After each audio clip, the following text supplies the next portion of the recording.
दुनिया की तमाम छोटी और बड़ी खबरों के लिए हमारे चैनल को सब्सक्राइब करना न भूलें और बेल का बटन जरूर दबाएं।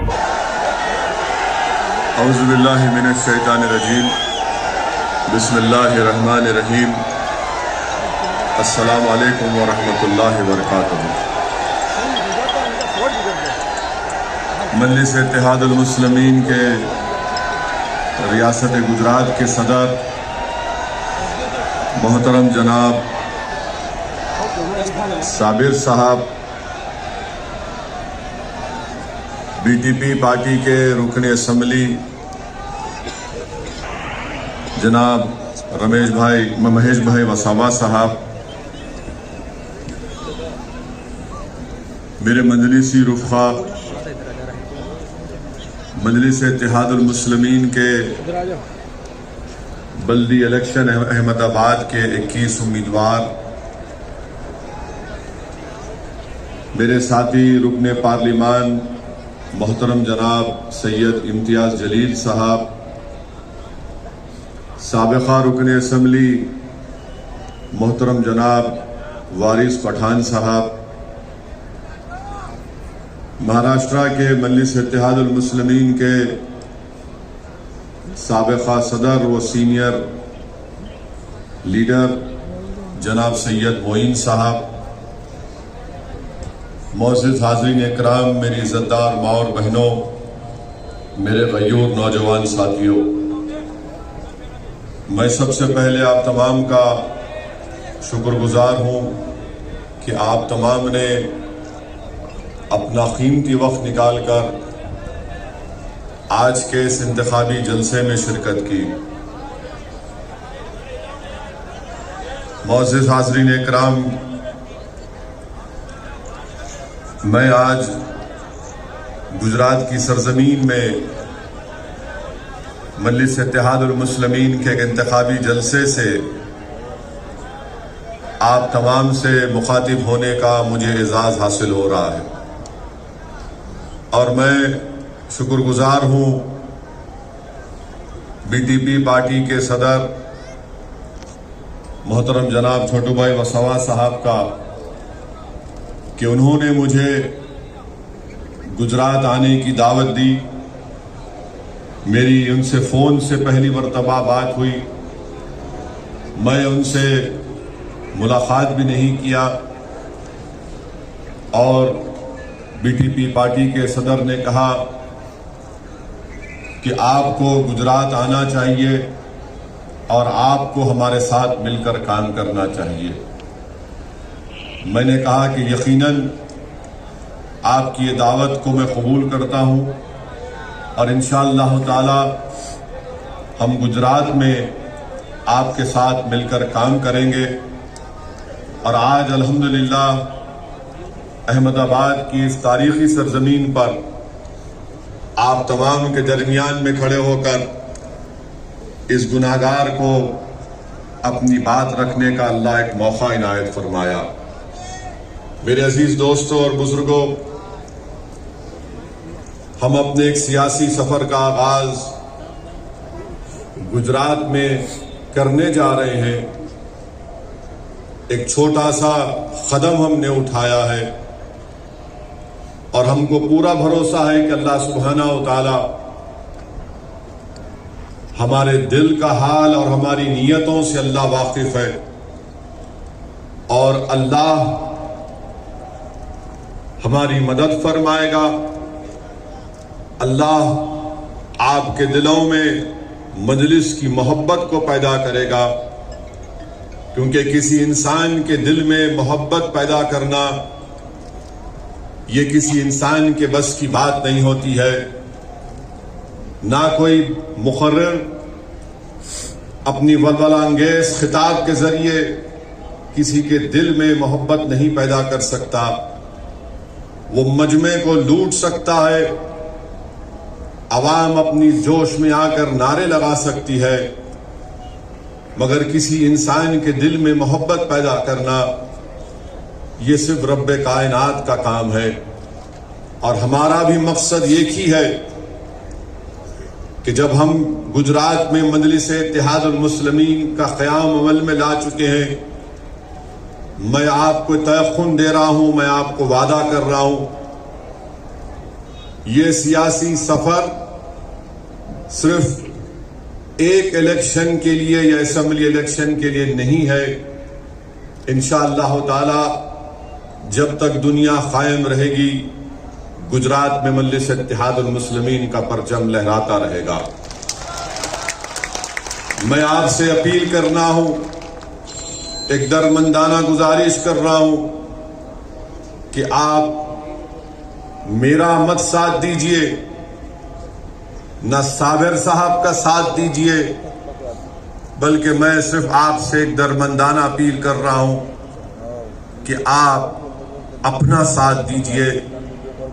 आप अपने नौजवान बच्चे और बच्चियों के रोशन मुस्तकबिल के लिए आप मजलिस को मजबूत करिए।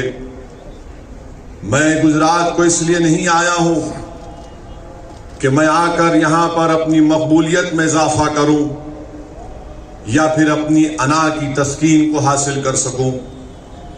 मैं गुजरात को इसलिए आया हूं मेरे अजीज दोस्तों, मेरी बुजुर्गों, मेरे इज्जतदार माँ और बहनों, मेरे गयूर नौजवान साथियों, कि मेरी दिली ख्वाहिश ये है और मैं इंशाअल्लाह ताला उसको अमली जामे नामा पहना कर रहूंगा।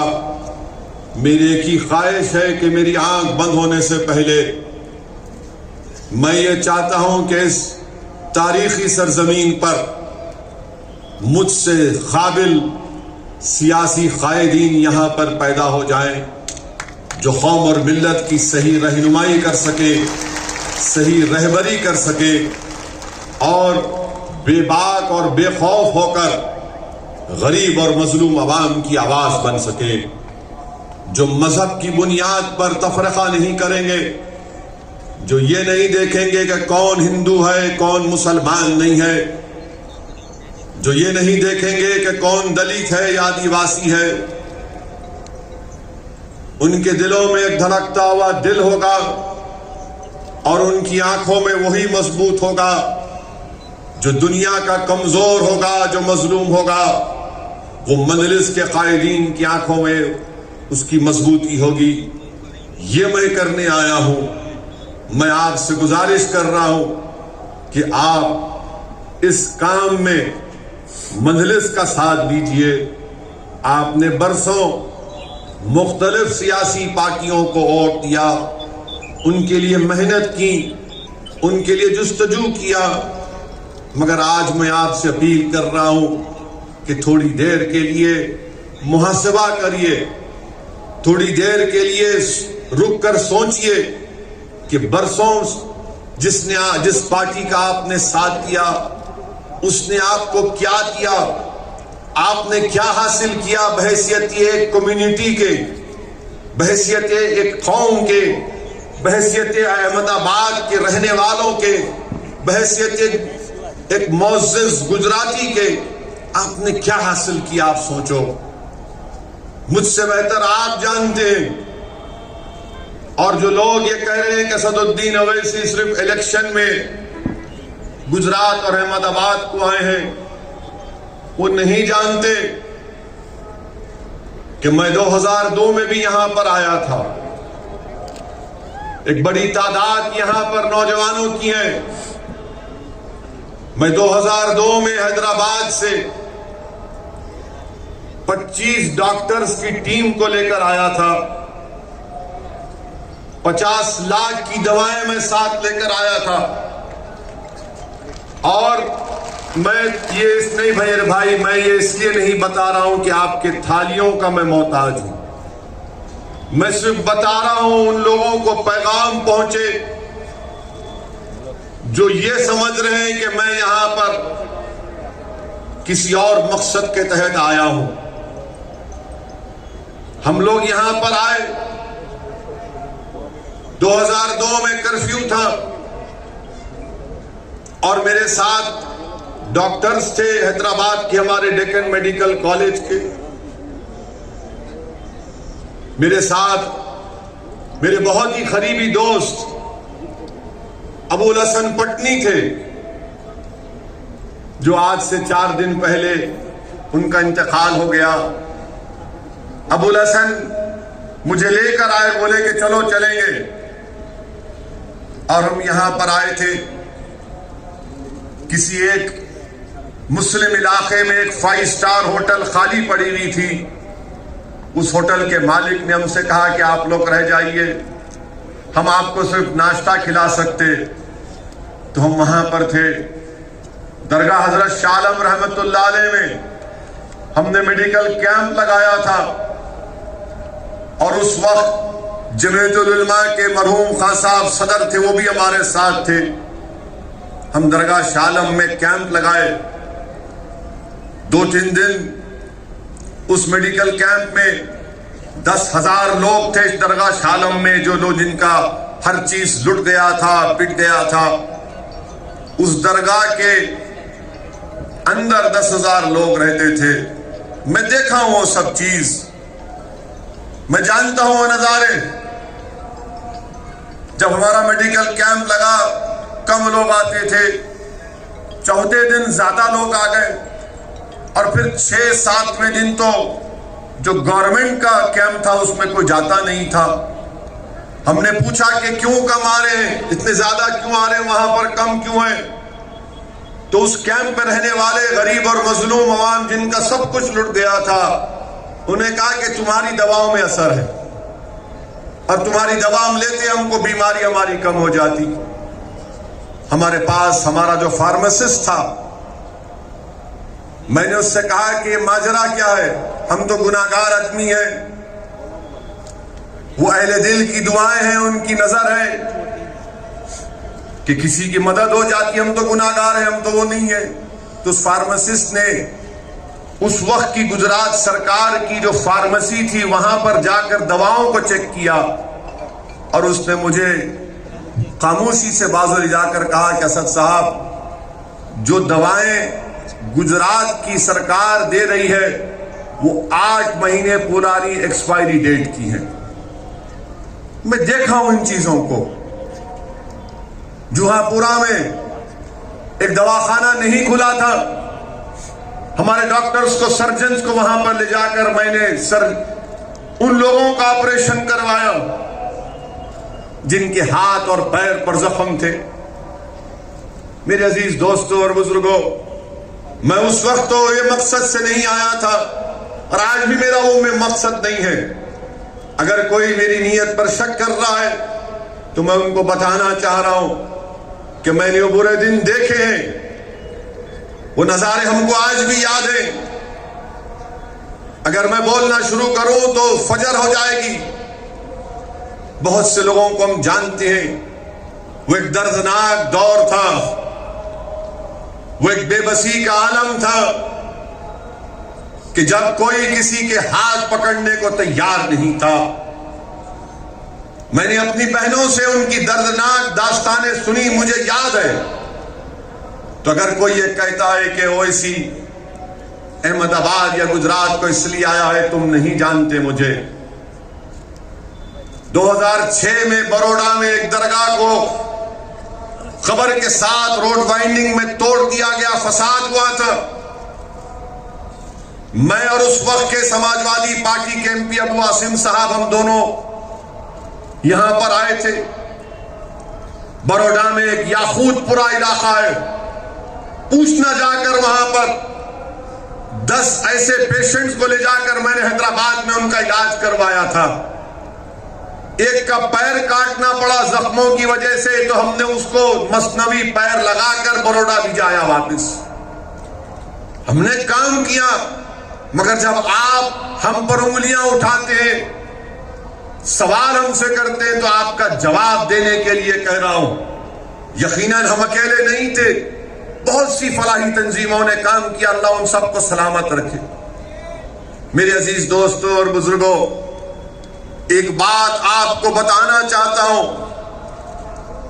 मुझे सियासी तजुर्बा उतना नहीं है, मगर जितना भी है उस बुनियाद पर आपसे कह रहा हूं कि अल्लाह ने मुझे मौका दिया हमारे वतन अजीज के मुख्तलिफ रियासतों में, मुख्तलिफ शहर और गांव में जाने का मौका मिला। और मैं ये बात बड़ी जिम्मेदारी के साथ कह रहा हूं, मैं पैगाम दे रहा हूं अहमदाबाद के मुसलमानों को, अहमदाबाद के, गुजरात के अहमदाबाद के आदिवासियों को, दलित भाइयों को, बहनों को, जो कमजोर और मजलूम अवाम है, आपको पैगाम दे रहा हूं, याद रखो, जब तक आपके पास आपकी एक सियासी ताकत नहीं होगी जो कांग्रेस और बीजेपी से आजाद, जिनकी जबानों पर ना नरेंद्र मोदी का खौफ, ना कांग्रेस का खौफ, वही सियासी क़ियादत, वही सियासी नुमाइंदे आपके मसाइल को हल कर सकते हैं। ये हमारे भारत की जमहूरियत की तल्ख हकीकत है। अगर आप ये समझेंगे कि कैसे जीतोगे, क्या हासिल करोगे तुम असदुद्दीन ओवैसी, मैं आपको बताने आया हूं, तुम एक बार एक तो हो जाओ, तुम एक शीशा पिलाही दीवार बन जाओ, तुम तमाम एक दूसरे के भाई और बहन बन जाओ, चाहे तुम मुसलमान हो, आदिवासी हो, दलित हो या गरीब हो, कमजोर हो, तुम एक दूसरे के गम को समझना सीख लो, तुम दूसरे का गम अपना गम समझो। किसी के सीने में तकलीफ होती तो जरूरी है कि तुम्हारा दिल भी उसकी तकलीफ को महसूस करे। याद रखो, जब तुम ये कैफियत पैदा कर दोगे तो दुनिया की बड़ी बड़ी ताकतें तुम्हारे सामने आकर अपना सर झुकाएंगी और तुमसे पूछेंगी, बताओ तुमको क्या तकलीफ है, हम तुम्हारा काम करने को तैयार। ये काम आप उसी वक्त करेंगे जब इस आने वाले बल्दिया के चुनाव में 21 मजलिस के जो उम्मीदवार हैं, आप अपना एक एक वोट देकर पतंग के निशान पर बटन या स्टैंप मारकर उनको कामयाब करेंगे। ये सियासी सफर का आगाज है। सिर्फ अहमदाबाद या गोधरा या दीगर मुकामात के बल्दी इलेक्शन तक ये सियासी सफर नहीं रुकने वाला है। अगर आपने थोड़ी सी हरकत की, इत्तेहाद का मुजाहरा किया और बेखौफ होकर पूरे इत्मीनान और एतमाद के साथ मजलिस का साथ किया, तो यकीनन वो दिन दूर नहीं है जब हम असेंबली के इंतखाबात में हिस्सा लेंगे। असेंबली के इलेक्शन में मजलिस के नुमाइंदे कामयाब होंगे, बीटीपी के उम्मीदवार कामयाब होंगे और मुत्तहिदा और मुश्तरिका ताकत का मुजाहरा गुजरात के असेंबली में किया जाएगा। जब तक कोई लड़ने वाला नहीं होगा, जब तक कि कोई आपके मसाइल को बयान करने वाला नहीं होगा, क्योंकि आप कहेंगे कि हाँ कांग्रेस से भी जीते, दूसरी पार्टी से जीते। मेरे भाई, अगर ये अच्छे होते तो असदुद्दीन ओवैसी हैदराबाद से यहां पर नहीं आता। ये खराब है, ये डरते हैं मोदी से, ये डरते हैं आरएसएस से, इसलिए डरते हैं कि इनको खुदा पर एतमाद नहीं है, इनको अपनी जिंदगियों से मोहब्बत है, ये मौत से डरते हैं, वहन पैदा हो चुका है इनके दिलों में। मजलिस का एक एक रुकन सिर्फ अल्लाह से डरता है और कोई इंसान से हम नहीं डरने वाले हैं, चाहे कोई भी हो। वक्त का वजीर आजम अगर नरेंद्र मोदी भी हो तो वजारत उज़्मा के ओहदे की इज्जत करते हैं, मगर नरेंद्र मोदी की शख्सियत से खौफ नहीं खाते, ना कभी खाएंगे इंशाअल्लाह ताला। इज्जत यकीनन वजारत उज़्मा के ओहदे की है, मगर कोई कहे कि डरो नहीं, डरना नहीं होता। अगर कोई कहेगा सर झुकाओ, नहीं हो सकता। झुकाना उसके आगे है जो जमीन व आसमान का खालिक है। इंसान के आगे ना भीख मांगना, ना किसी के आगे सर झुकाना। तो क्या करेंगे आप मुत्तहिद रहकर भारत की जमहूरियत, भारत का संविधान जिसको बाबा साहेब अम्बेडकर ने बनाया, वो हमसे ये मुतालबा करता है कि ना तुम डरो, ना किसी के सामने भीख मांगो, बल्कि भारत का संविधान तुमसे ये पुकार कर तुम मसावात चाहते हो, तुम भाईचारगी चाहते हो, तुम इंसाफ चाहते हो, तो सियासत में सिर्फ वोट डालने वाली मशीन मत बनो, बल्कि वोट को हासिल करो, लीडर बनो, कायद बनो, नेता बनो और कौम के मसाइल को, चाहे वो कौम मुसलमान हो, आदिवासी हो, दलित हो, उनके मसाइल को, उनके पैगाम को लेकर आगे बढ़ो। ये पैगाम मजलिस इत्तेहादुल मुस्लिमीन आपको देने आई है और मुझे यकीन है कि इंशाअल्लाह ताला आप इस पैगाम को, मेरी इस बात को समझेंगे। मेरे अजीज दोस्तों और बुजुर्गों, 21 बल्दिया की सीट पर हमारे उम्मीदवार यहां पर मैदान में है। लोग बड़ी बड़ी बातें करते हैं। मजलिस के मुखालिफीन, जहां पर मैं जाता हूं, इस पूरे मुल्क के सियासतदानों में अगर सबसे ज्यादा किसी को कोई गाली देता है तो वो दीवाना आपके सामने खड़ा है। हर कोई जो दिल में आ बटते रहता है मेरे बारे में।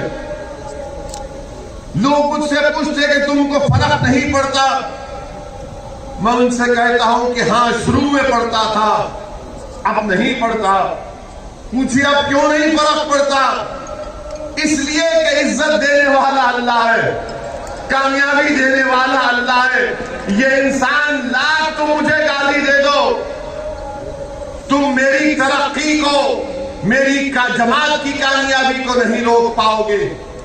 मेरे अजीज दोस्तों और बुजुर्गों, हम जहां कहीं भी अपनी सियासी जमात या अपनी पार्टी का आगाज करते हैं, फौरन इल्जाम लग दिया जाता है कि इनसे मिले हुए हैं, उनसे मिले हुए हैं। ऐसा लगता है कि ये हमारी शादी कराना चाहते हैं कि नहीं, इसको इससे शादी मत करो, वो उनका मिला हुआ है, ये खराब है, ये फुला टीम है, बी टीम है, सी टीम है। अरे दीवानों, याद रखो, दुनिया में कोई अभी तक पैदा नहीं हुआ जो पैसे की बुनियाद पर रसूलुल्लाह सल्लल्लाहु अलैहि वसल्लम के गुलामों के गुलाम को, दरे मोहम्मद सल्लल्लाहु अलैहि वसल्लम के कुत्ते को कोई खरीद सके। तुम बार बार इनसे मिले, अरे तुम मिले हुए हो, तुम्हारी सोच में मिलावट। अगर तुम अच्छे होते तो तुम जीत जाते, बीजेपी को हरा देते गुजरात से। तुम में ना होश है, तुम में ना प्लानिंग है, ना तुम में कोई अंग्रेजी में जो कहते कि इंटेलेक्चुअल ऑनेस्टी है। तुम मिले हुए हो, तुम हिंदुत्व का मुकाबला हिंदुत्व से करना चाहते हो, तुम हिंदू नेशनलिज्म का मुकाबला हिंदू नेशनलिज्म से करना चाहते हो। मजलिस क्या पैगाम दे रही है कि हिंदुत्व का मुकाबला संविधान से किया जाएगा जिसको बाबा साहब अम्बेडकर ने बनाया। हिंदू नेशनलिज्म का मुकाबला इंडियन नेशनलिज्म से किया जाएगा। इंडियन नेशनलिज्म सब उसमें आते हैं, मगर ये पार्टी बोलती है कि नहीं। अरे तुम वो लोग हो जो इलेक्शन में मुसलमानों के इलाकों में कैंपेन करने जाने डरते हो, इंतखाबी मुहिम चलाने से डरते हो। तुम वो लोग हो और तुम हम पे उंगलियां उठाते हो और फिर आप हमसे कहती हैं यही कांग्रेस पार्टी, इनके 12 एमएलए जीते कांग्रेस से, आपने उनको वोट दिया और नरेंद्र मोदी के गोद में जाकर बैठ गए अपनी पार्टी से इस्तीफा देकर। ये 12 अगर भागे तो क्या मैं उनको गुलाब जामुन खिलाकर भिजाया मोदी के पास? ये 12 अगर भागे तो क्या महेश भाई इनको बुलाकर आदिवासियों का खाना खिलाए थे कि खा खड़कनाथ की मुर्गी और भाग मोदी के पास?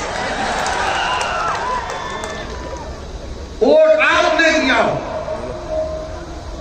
और गाना गाते हैं मोदी का और इल्जाम लगाते मुझ पर। अरे अपने गिरेबान में आप झांक कर देख लो, बहुत गंदगी है आपके गिरेबान में, मगर गिरेबान में नहीं झांक सकते इसलिए कि आपकी गर्दन बहुत मोटी हो चुकी है। इतनी मोटी हो चुकी है कि आप ये समझते हैं कि हम इस मुल्क में हुकूमत करने के लिए पैदा हुए। वो जमाना चला गया। वो जमाना चला गया, वो जमाना नहीं रहा।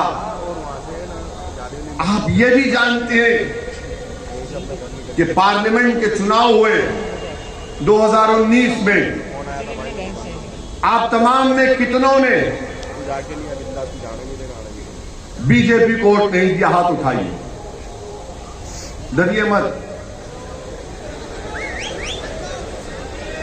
आप दिए? उठाओ।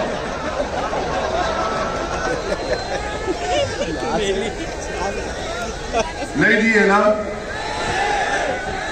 देंगे कभी? देंगे कभी? अब ये बोलो बीजेपी कैसा जीत गई?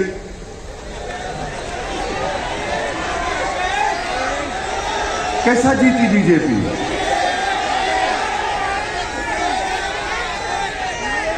आप वोट नहीं दिए ना, कभी देंगे इंशाअल्लाह। फिर कैसा जीती? इसलिए जीती कि दूसरे पार्टी के जो लोग थे वो बोले नहीं हम मोदी को वोट देंगे, वहां भाग गए उसके पास, वहां जाकर वोट डाल दिए। और हारने के बाद भी आप मेरे को उंगली उठा रहे, नहीं हुआ वोट काटने के लिए, खाली मुस्लिम बहुल इलाकों में कैंडिडेट खड़ा कर रहे। हाँ मेरे भाई, हम अपने इलाकों में अपने घर में खड़ा करेंगे ना। दूल्हे की बारात घर से निकलती, गैर के घर से नहीं निकलती। दूल्हा अपने घर से निकलता ना बारात लेकर, तो ये बारात शुरू होगी तुम्हारे महलों से, तुम्हारे घर में, और इंशाअल्लाह ताला पूरे गुजरात में जाएगी। आज मीडिया के लोग आके बोल रहे वहां से खड़ा करे, वहां से खड़ा करे। हमने कहा मैडम अभी तो शुरुआत है, अपने घर से ही शुरू करेंगे ना। नेक काम करना, नेक काम जो करते घर से करते ना, पहले घर के कमजोरियों को, बुराइयों को, उसको खत्म करके हम दूसरी जगह जाते। तो घर से शुरू करें, और मुझे यकीन है कि जो काम घर से शुरू किया जाता है उसमें कामयाबी हमको इंशाअल्लाह ताला आप देंगे, और अल्लाह हमको कामयाबी से हमकिनार करेगा।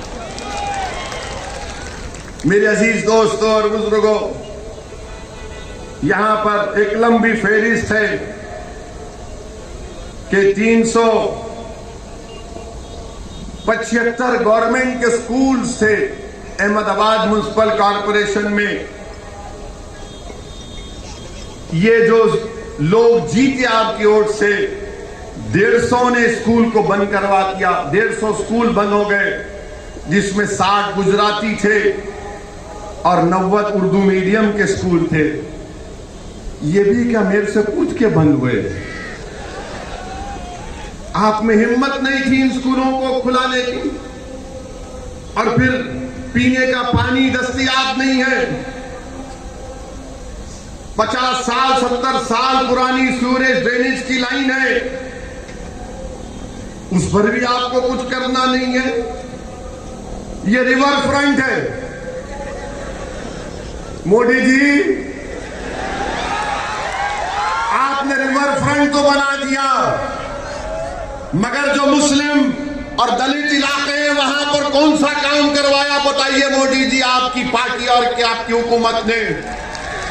दुनिया को दिखाने के लिए रिवर फ्रंट, मगर जो मुस्लिम और दलित इलाके हैं वहां पर पीने का पानी की लाइन नहीं, ड्रेनेज लाइन नहीं, फ्लाईओवर नहीं, और ट्रैफिक में घंटों गाड़ियां रुक जाती हैं। मगर मोदी जी कहेंगे गुजरात आओ, रिवर फ्रंट देखो। हम आपसे कहेंगे आओ हमारे घर को देखो, हमारे इलाकों को देखो जहां पर दलित और मुसलमान बसते हैं। ये जो जीत कर गए, ये नहीं बोल सकते ये बात, क्योंकि इनको इजाजत नहीं है अपने सियासी बाप के खिलाफ कोई बात करने की। फिर ये पिराना इलाका है, पूरा कचरा लाकर डालते वहां पर, पूरा कचरा लाकर डालते। क्या ये बात सच नहीं है कि 28 सितंबर 2020 को टाइम्स ऑफ इंडिया अखबार की रिपोर्ट है कि 12 साल नेहा नाम की लड़की जिंदा उस कचरे के ढेर में दफन हो गई। जो बड़ी बड़ी बातें करते हैं गुजरात में ऐसा हो रहा है, गुजरात में ये हो रहा है, हो रहा होगा,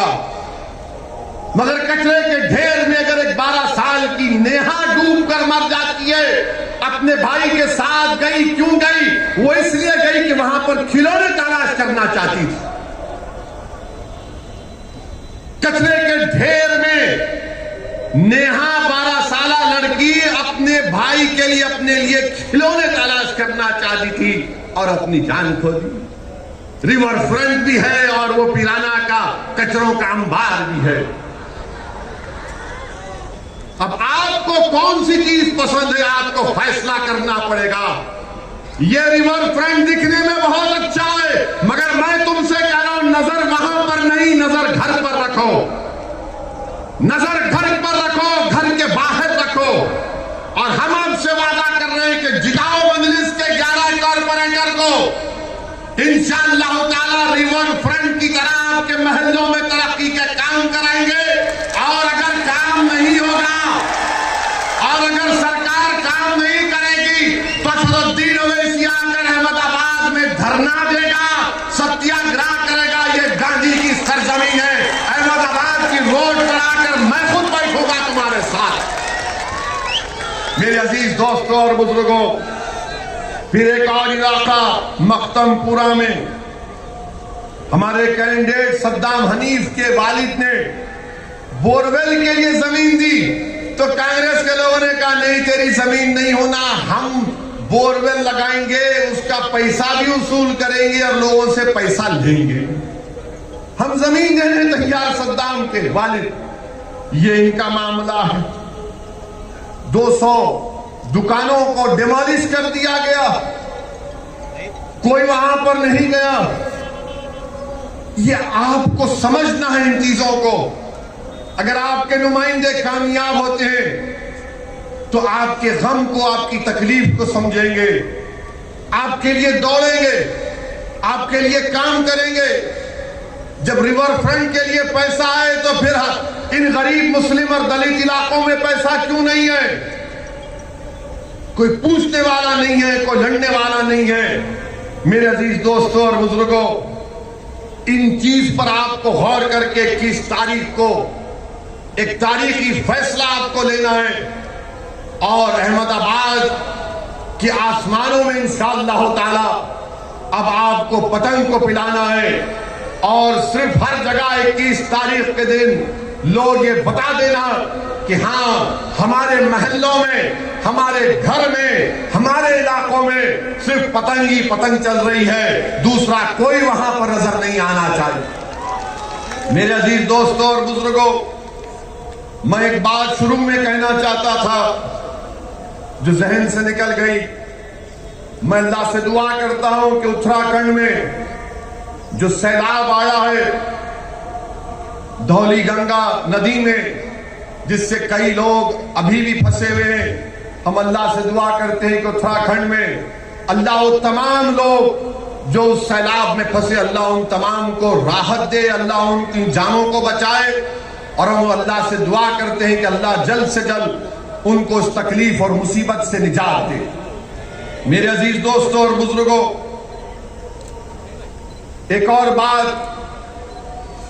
जो बीजेपी की गवर्नमेंट कहती है कि हमने गुजरात में ऐसा कर दिया, वो कर दिया।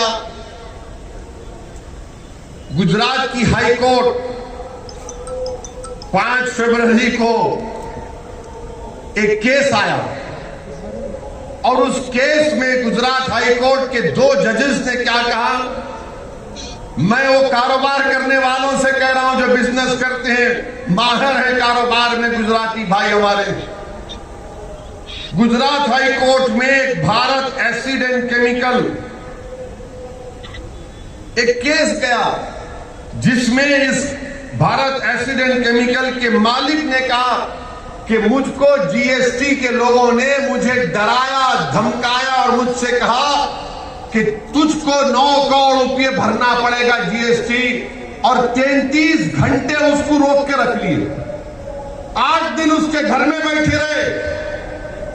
वो गुजरात हाई कोर्ट को गया तो गुजरात हाई कोर्ट के 2 जजेस ने कहा कि हाँ, ये कोई ताज्जुब की बात नहीं है कि सबसे ज्यादा जीएसटी गुजरात में कलेक्ट होता।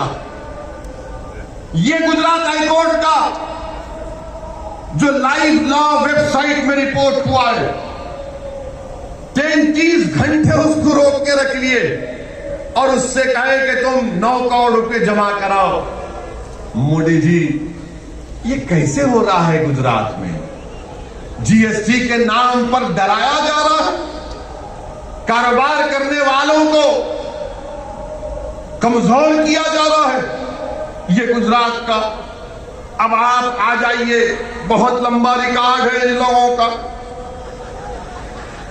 एक और रिकॉर्ड है माशाल्लाह, आपको जानकर गम होगा कि जो बच्चों में एनीमिक होते हैं, जिसमें खून की कमी होती है, जो 6 महीने से 5 साल के बच्चे गुजरात में, 6 महीने से 5 साल, खुद मोदी हुकूमत की रिपोर्ट अब भी आई, नेशनल फैमिली हेल्थ सर्वे 5 ये कहती है कि 80% गुजरात में 6 महीने से 5 साल के बच्चों में खून की कमी है, एनीमिक।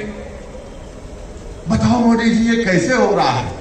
तो मोदी जी बोलेंगे मैं छोड़ के चला गया ना, इसलिए हो रहा है।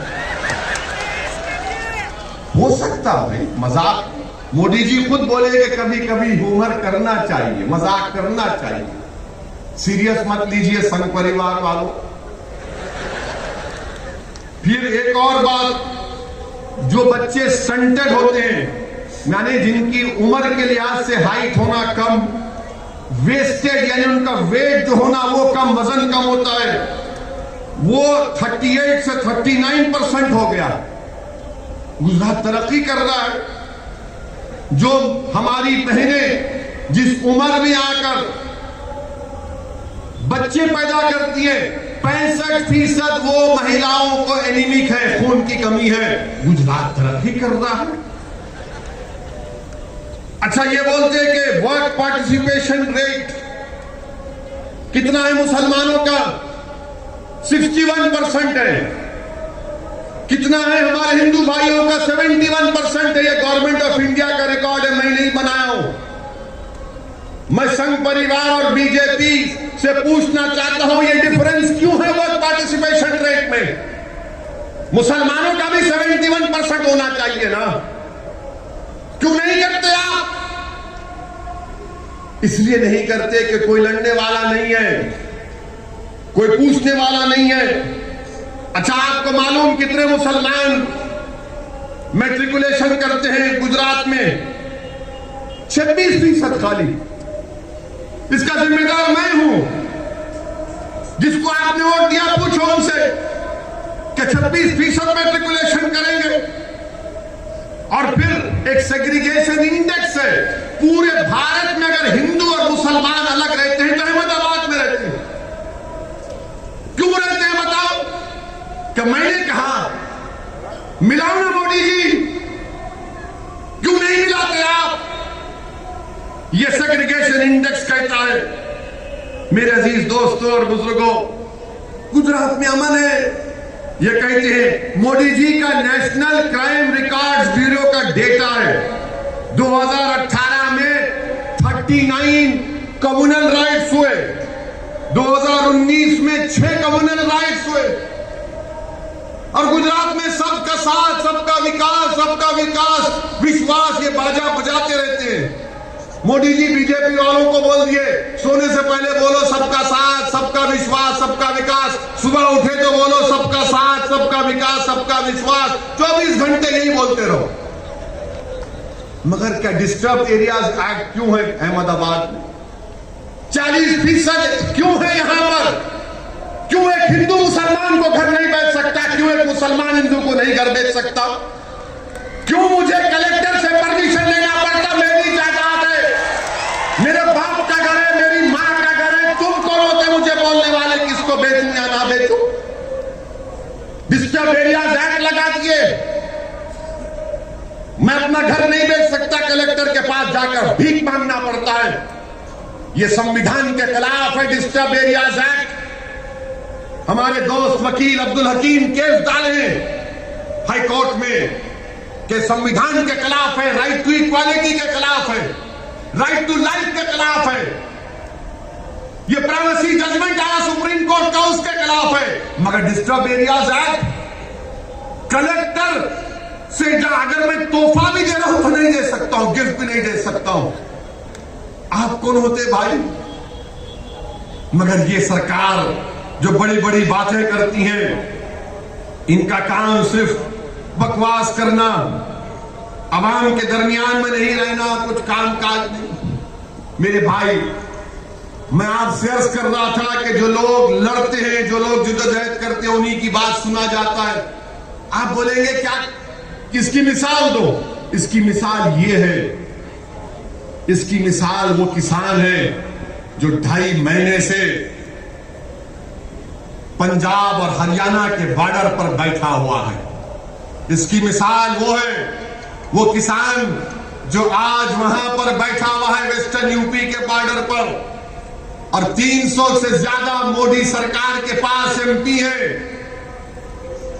भारत के कई रियासतों में बीजेपी की सरकार है, मगर किसान रोड पर निकल कर आया, एहतजाज किया, तो मोदी सरकार परेशान है, नरेंद्र मोदी परेशान है, अमित शाह परेशान है, बीजेपी परेशान है, संघ परिवार परेशान है कि ये क्या हो रहा है। सबक क्या है, पैगाम क्या है कि एहतजाज करना जमहूरियत के लिए जरूरी है। किसानों ने हमको बता दिया, एहतजाज किए तो मालूम हुआ कि हुकूमत परेशान हो जाती है। तो इसीलिए मैं आपसे अपील कर रहा हूं कि हरकत करना पड़ेगा। जिंदा अगर है तो जिंदगी का सबूत सिर्फ खामोश बैठकर आंख में आंसू लाने से नहीं दिया जाता।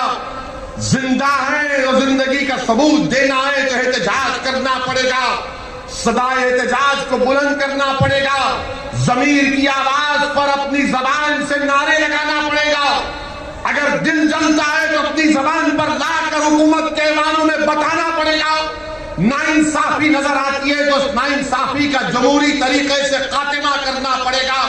हक चाहते हो तो याद रखो, सिर्फ पुकारने से कोई हक नहीं देता कि मेरा हक दे दो, हक दे दो। हक को लेना पड़ता है। अगर कोई इख्तियार की कुर्सियों पर बैठकर तुमको तुम्हारा हक नहीं देता तो जमहूरियत तुमको इस बात की इजाजत देती है कि उन जालिमों से अपना हक छीनो और संविधान को और जमहूरियत को मजबूत करो।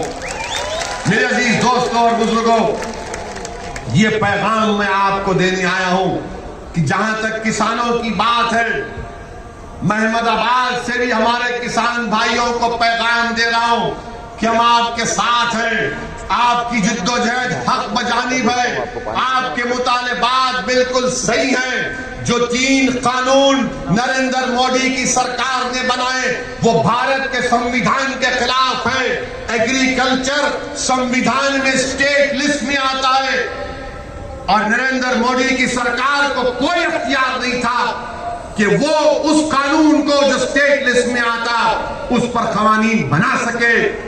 एग्रीकल्चर मिनिस्टर बोलते हैं तोमर साहब इसमें क्या काला है दिखाओ। अरे काला उसमें यह है कि भारत के संविधान के खिलाफ है। जो कानून बनाने का अख्तियार आपको नहीं है, आप कैसे बनाए कानून। अब जो किसान एहतजाज कर रहे तो बोले खालिस्तानी है क्योंकि वो पर सिख है। वो खालिस्तानी हो गया वो किसान जो घंटों खेत में रहता है, फसल उगाता है ताकि आप और हम खा सके, वो खालिस्तानी हो गया। आदिवासी दलित नक्सल हो गया, मुसलमान जिहादी हो गया। अब बचे कौन? बचे खाली मोदी जी, वही दूध के दूल्हे हैं। हम सब गुनाहगार, कोई है ही नहीं ना। अब मोदी जी का मामला यह है कि वो कहते हैं कि नो, कोई एहतजाज मत करो, मैं जो ज्ञान देता हूं वो ज्ञान को सुनो, मैं मन की बात बोलता हूं, सुन लो, अमल कर लो। मोदी जी, मन की बात सुनने से गरीब का पेट नहीं भरता, मन की बात सुनने से किसानों का गम दूर नहीं होगा। मन की बात सुन सुन के हम बोर हो चुके हैं। अब आप किसानों की मन की बात समझो। अगर मोदी जी इंसाफ करना चाहते हैं, वो खुद कहते हैं कि मैं गुजरात के गरीब परिवार से उठकर आया हूं। अगर आप गरीबों का गम समझते हैं तो अपने घर में उन किसानों को बुलाइए। जिस तरह आपने बराक ओबामा को बिठाकर अपने हाथ से चाय पिलाकर ओबामा को दिया, अच्छा किया, मेहमान था।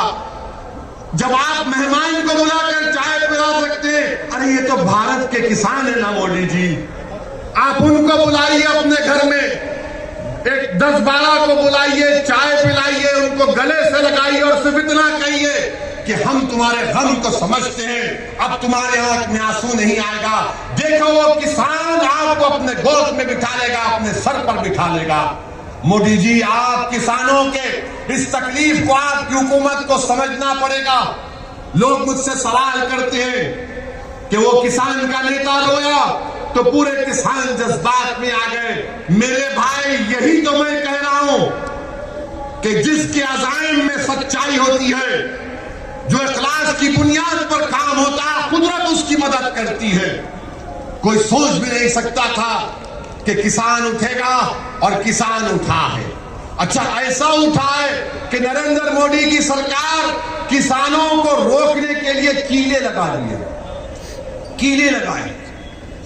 पुलिस का काम, लॉ एंड ऑर्डर का, पुलिस हाईवे खोद रही है, दिल्ली पुलिस हाईवे खोद के कीले लगाए और पुलिस वालों को वो लंबे लंबे क्या बोलते हो, वो आयरन के रॉड दिए। मोदी जी, आपसे एक अपील कर रहा हूं, बुरा मत मानिए।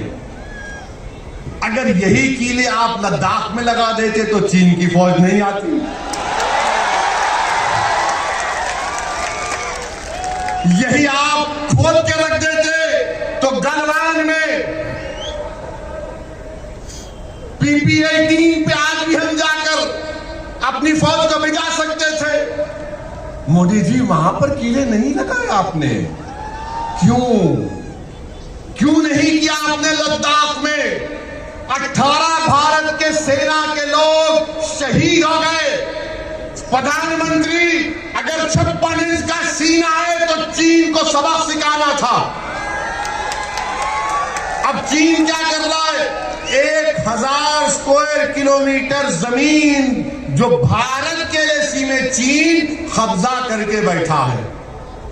और मोदी जी बोलते हैं, भाइयों बहनों, सबका साथ, सबका विश्वास, सबका, ना कोई था ना कोई रहेगा। 1000 स्क्वायर किलोमीटर पर चीन की फौज भारत के एलएसी की जमीन पर बैठी है। अरुणाचल प्रदेश में गांव बसा दिए भारत की जमीन पर। सिक्किम में, नकुला में चीन की फौज। मोदी जी, दिखाइए ना। तो मोदी जी अपनी जबान से वजीर आजम चाइना का नाम नहीं लेते। सबका नाम ले लेंगे, सबको नाम रख देंगे, मगर चाइना का ही नाम नहीं लेते। आपको मैं वजीर आजम से कह रहा हूं कि मैं अहमदाबाद से इस रिवर फ्रंट के सामने खड़े होकर जिस मुल्क का नाम हमारा वजीर आजम लेने से डरता है, हम कह रहे हैं कि चीन, चाइना की PLA भारत की 1000 स्क्वायर किलोमीटर पर कब्जा करके बैठी हुई है। प्रधानमंत्री, अपनी जबान से चाइना का नाम लो। क्यों नहीं लेते चाइना का नाम आप? कोई पूछेगा 1000 स्क्वायर किलोमीटर कहां से आया? हिंदू अखबार लिखा, मेरा अखबार नहीं है, मेरे ससुरे का नहीं है। और वैसे भी एक ही शादी कराओ, वो गलतफहमी मत रही है। और अल्हम्दुलिल्लाह घर में है हमारी बेगम, है, साथ रहते हम। समझे ना? समझ गए ना? अक्लमंद को इशारा काफी। कितना हंस रहे देखो चीचा। अंकल, बेगम का नाम लिए तो हाँ, बात हो रही ना, याद आते, हमको भी याद आते। घर जाना है ना। आप बताइए, चीन का नाम ही नहीं लेते। और बीजेपी के लोग, हम वो कर देंगे, वो बर्दाश्त नहीं करेंगे, ये कर देंगे, फुना कर देंगे। अरे तुम कुछ भी नहीं कर रहे ना, कुछ तो करो प्यारे। खाली टीवी चैनल पर आकर बैठकर दे लंबा लंबा छोड़ते, लंबा लंबा। एक जोक बोलता हूं, बुरा मत मानिए। जोक है। मोदी जी भी मन की बात में बोले कभी कभी ह्यूमर होना चाहिए। तो मोदी जी सऊदी अरब गए। सऊदी अरब सुन ली, याद है? बोलूं? बोल। तोप को देखे रियाद में, पुरानी तोप रियाद में थी। हमारे वजीर आजम हर चीज को बड़ा गहराई से देखते हैं। बोल गए, जोक है, सच्चाई नहीं है, लिटिल ह्यूमर, लाइटर वेन में। तो वहां पर जाकर प्रधानमंत्री ने उस अरब शेख से पूछा, कितना फेंकती?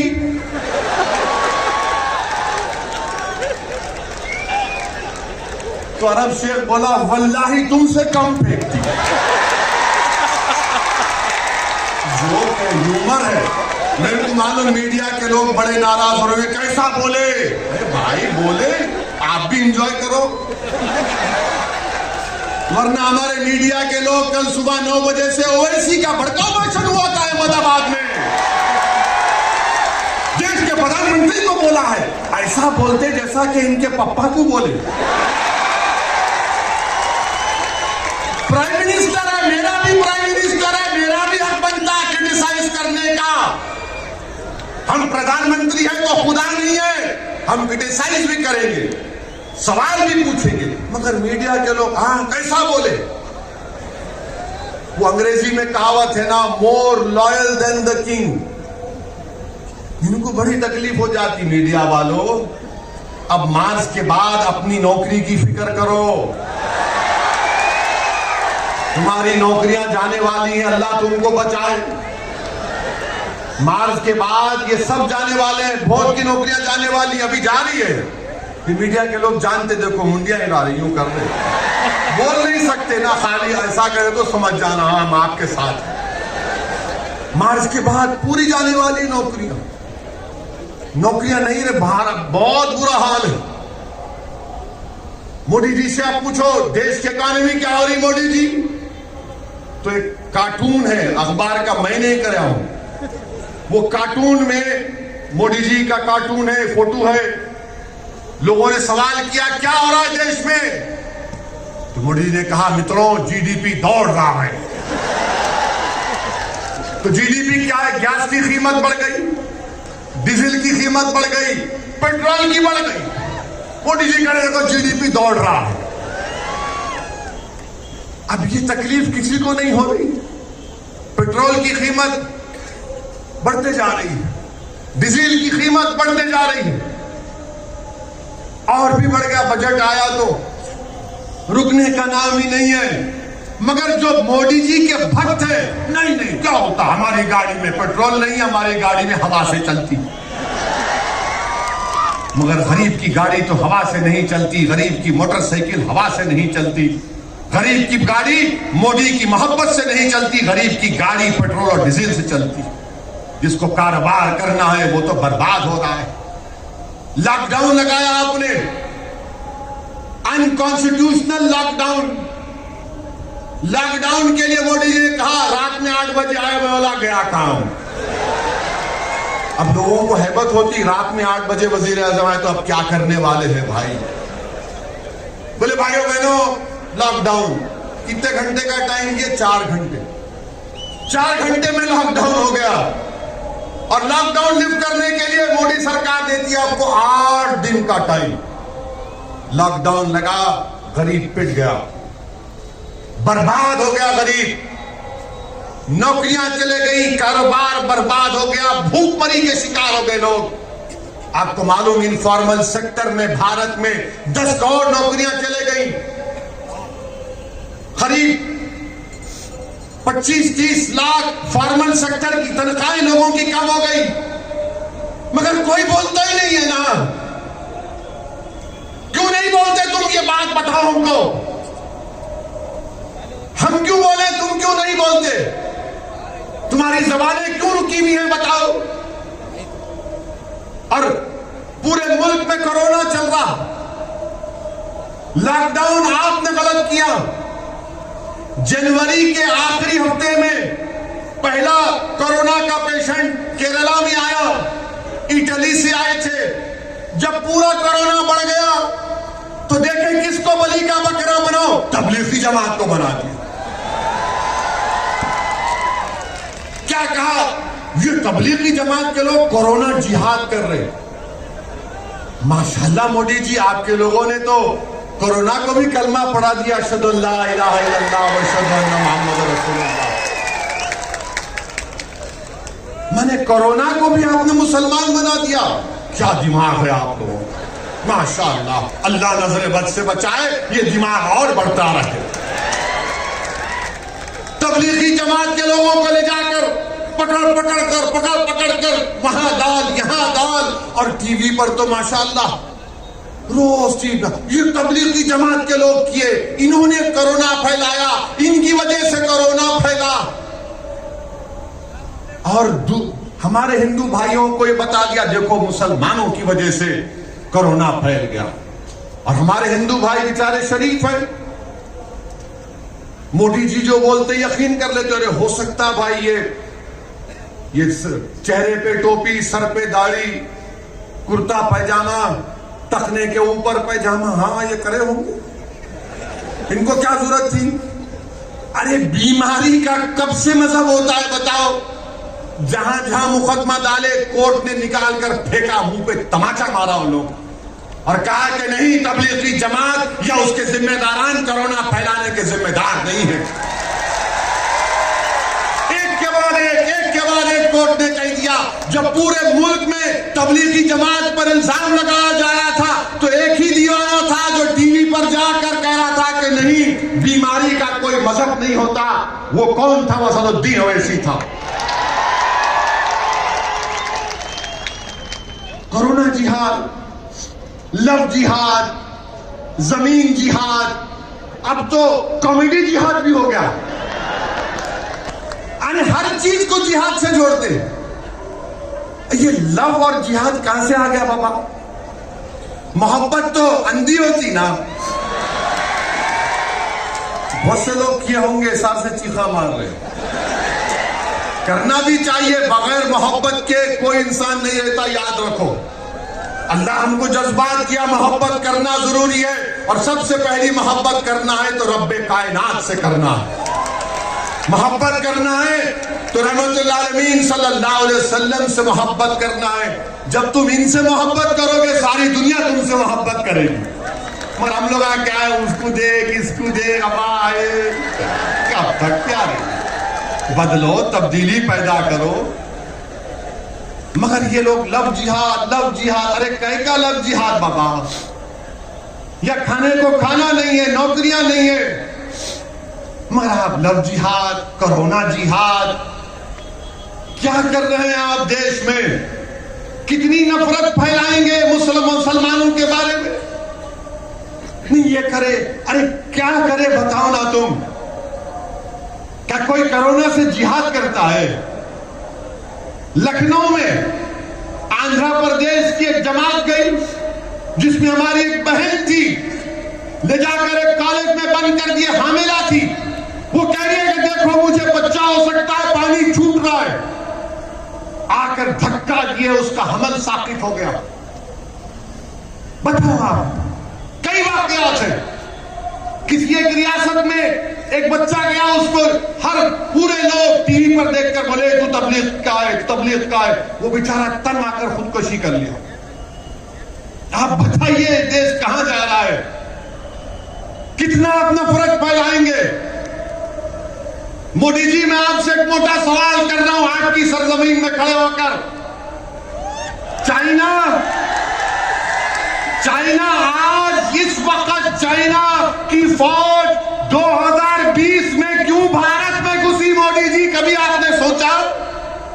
क्योंकि चाइना जानता है कि भारत के लोगों में दिल मिले हुए नहीं है। लव जिहाद चल रहा है, कोरोना जिहाद चल रहा है, एक दूसरे पर इल्जाम लगाए जा रहे हैं। सरकार देश की सरहदों की हिफाजत करने की बजाय देश की जनता में नफरत फैला रही है। चाइना घुस गया, मौका अच्छा है, इस पर कोई बात नहीं करेगा, कोई नहीं पूछेगा।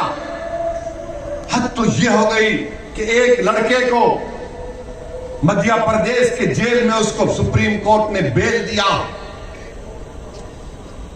जेलर नहीं छोड़ता उसको। ये मीडिया की रिपोर्ट है, सब्जेक्ट टू करेक्शन। मीडिया ने कहा कि सुप्रीम कोर्ट के जज को जेल को फोन करके कहना पड़ा कि अहमको, मैंने बेल दिया, इसको छोड़ो। ये हमारे देश का हाल है। मेरे अजीज दोस्तों और बुजुर्गों, मैं आपको ये पैगाम देने आया हूं कि आपको अपनी हिम्मत और हौसले को बुलंद रखना पड़ेगा।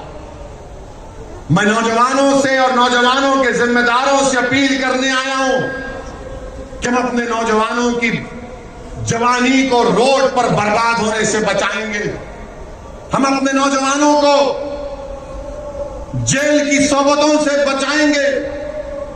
ये नहीं हो सकता संघ परिवार वालों कि हमारे बच्चों की जवानी रोड पर बर्बाद हो जाए या जेल में सड़ जाए और आपके बच्चे अमेरिका जाकर अपनी जिंदगी को अच्छा बना लें।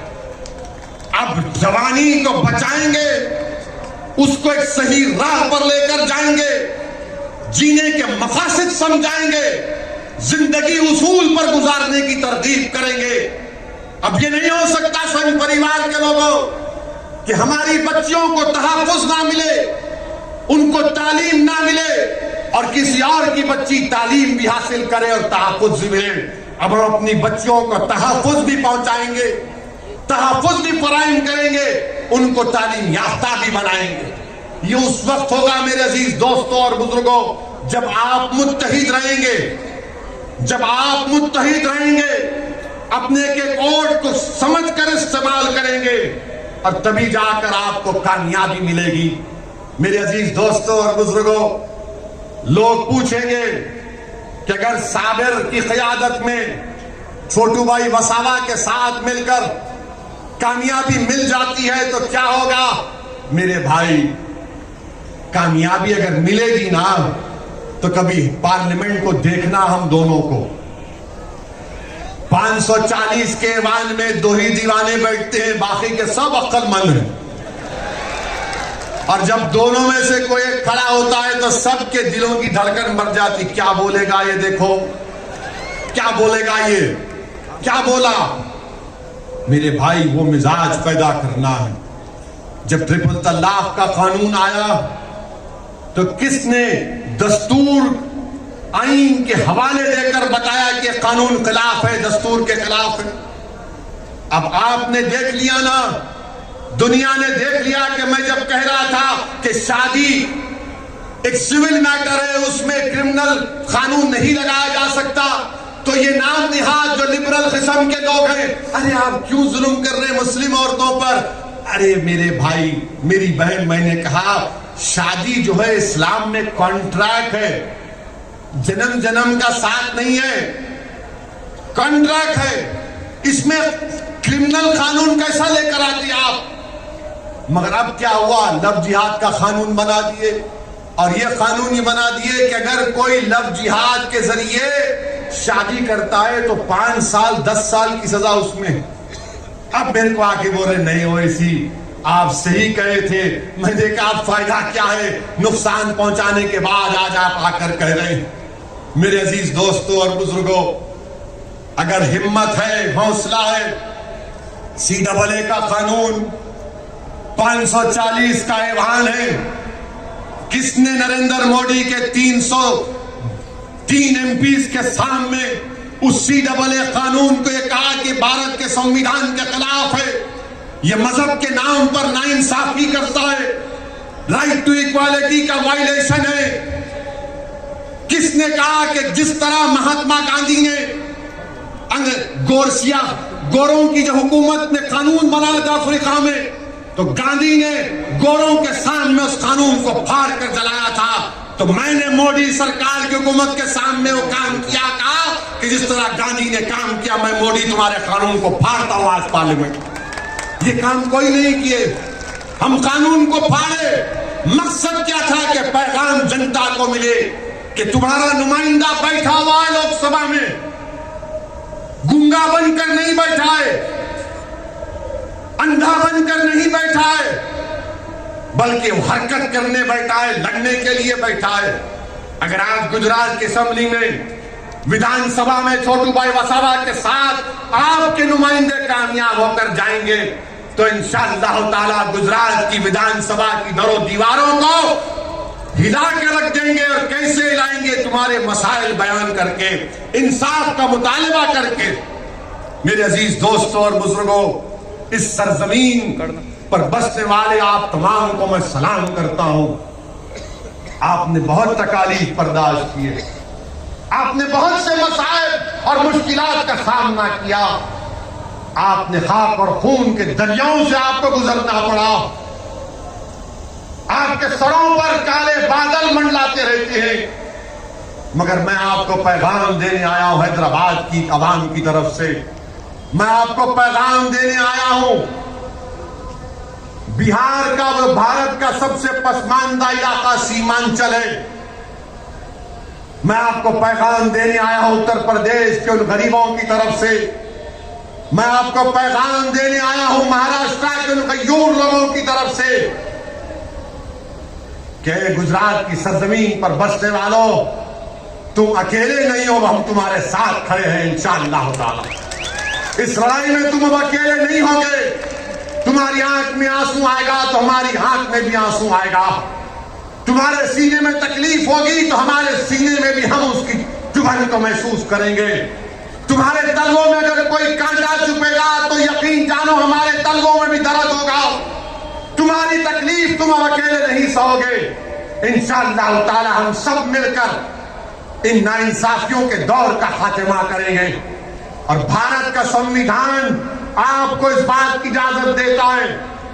आप देखते हैं कि हम सीमांचल में इलेक्शन लड़े, 5 सीट पर कामयाबी हमको मिली, और जैसा 5 सीट जीते तमाम के तमाम लिखना शुरू कर दिए, इन्हें आ गया, ये पार्टी आ गई।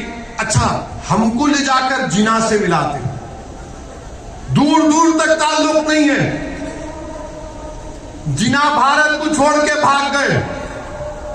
हमारे बुजुर्गों ने फैसला लिया कि भारत हमारी सरजमीन है, हम इस सरजमीन पर बाइज्जत शहरी बनकर रहेंगे। मगर इल्जाम लगाना इनका मकसद है। मैं आपसे ये भी कहूंगा कि अब कांग्रेस में दम नहीं है मेरे भाई, अब कांग्रेस में दम नहीं है, अब कांग्रेस में कुछ भी नहीं हो सकता इनका। अब कांग्रेस को अगर दुनिया के सबसे बड़े हकीम साहब के पास भी जाकर बोलेंगे हकीम साहब एक पेशेंट है, हकीम साहब पूछेंगे पेशेंट को क्या हुआ, तो आप बोलेंगे पेशेंट बहुत कमजोर हो गया। हकीम साहब बोलेंगे पेशेंट का नाम, तो आप बोलेंगे कांग्रेस। हकीम साहब बोलेंगे बेटा मेरे पास उसके लिए कोई दवा नहीं है। आप कांग्रेस को नहीं उठा सकते। आप ये जो वेस्ट बंगाल में, मगरबी बंगाल में कांग्रेस और लेफ्ट फ्रंट मुर्दार हो चुके हैं, खत्म हो चुके हैं। वहां वेस्ट बंगाल के लोग भी कह रहे हैं कि आओ मजलिस को लेकर आओ। हम एक विकल्प देख रहे हैं मजलिस के रूप में, क्योंकि टीएमसी और बीजेपी एक सिक्के के दो रुख हैं। हर जगह पर कांग्रेस खत्म हो चुकी है। राहुल गांधी हार गए अमेठी, कहां जाकर जीते? वायनाड में, जहां पर 35% के करीब अकलियतें हैं। और कांग्रेस पार्टी के गुलाम हम पे कहते हैं कि ओवैसी वोट काटने को आया है। अरे मैं किसी को काटने नहीं आया हूं, कुत्ता काटता है, मैं इंसान हूं। मैं दिलों को मिलाने आया हूं और इंशाअल्लाह ताला हम दिलों को मिलाकर रहेंगे। मेरी आपसे एक ही गुजारिश है कि साबिर साहब के हाथ को मजबूत करिए, छोटू भाई वसावा के हाथ को मजबूत करिए। अपने लिए एक बार आप एक फैसला लेकर आगे बढ़िए मेरे भाई। ये जमात आपकी है, बरसों आपने मुख्तलिफ पार्टी को वोट दिया, आज आपके दरमियान में आपकी पार्टी है जो आपकी तकलीफ को, आपके गम को समझती है और आपको अपनी पार्टी के लिए, खुद आप कैंडिडेट हैं, ये 21 उम्मीदवार नहीं है, आप कैंडिडेट हैं।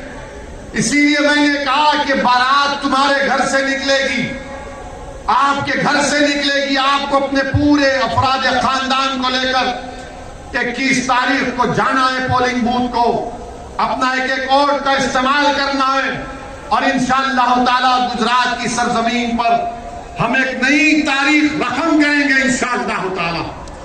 और हम यहां पर एक नई तारीख लिखेंगे जो गुजरात को मजबूत करेगा, जो गुजरात में भाईचारगी में इजाफा करेगा, जो अहमदाबाद में टूटे हुए दिलों को मिलाएगा। मैं आपसे अपील कर रहा हूं कि अब शक की बुनियाद पर फैसले नहीं होंगे, बल्कि पूरे ताउन और कोऑपरेशन की बुनियाद पर आपको फैसले करना है। और इंशाअल्लाह ताला और भी जलसे होंगे, ये पहला जलसा है।